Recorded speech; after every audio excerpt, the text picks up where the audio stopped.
DOE conducts extensive monitoring and adheres to strict regulatory-approved water discharge limits. These discharge limits ensure human health and the environment are not negatively impacted by operations at the on-site disposal facility. Let's begin by tracking the water. Rainfall that touches waste in the disposal facility and runs off is known as contact water. This water is collected in 4 ponds and 4 tanks adjacent to the facility. Before any contact water is released from the ponds and tanks into the sediment basin, it's sampled to ensure it is below regulatory limits. The sediment basin also collects a portion of the ridge's runoff stormwater. There is much more stormwater runoff in the sediment basin than contact water.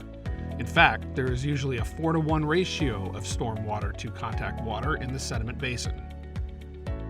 Only after the contact water is sampled to confirm it is below regulatory limits and flows together with large amounts of stormwater is it slowly released from the sediment basin through the V-weir. DOE analyzes the water again at the V-weir. Years of monitoring at that location shows the water only reaches approximately 1/10 of internationally recognized protective limits, ensuring there are no negative impacts to the area. After leaving the V-weir, water travels to a small nearby tributary known as North Tributary 5. There is no public access to North Tributary 5. There are no fish, and depending on the time of year, it may not contain water. Following the flow of water, North Tributary 5 feeds into Bear Creek. Following the flow westward, more than 10 tributaries and small streams feed into Bear Creek over the next 3 miles.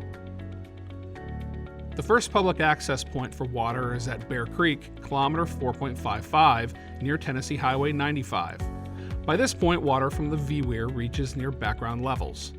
While the water in this area does not pose risks, it is still patrolled by DOE.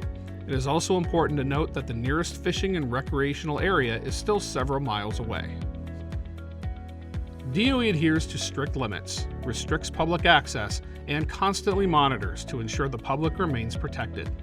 The data continues to support that DOE's operations has not and does not impact the public.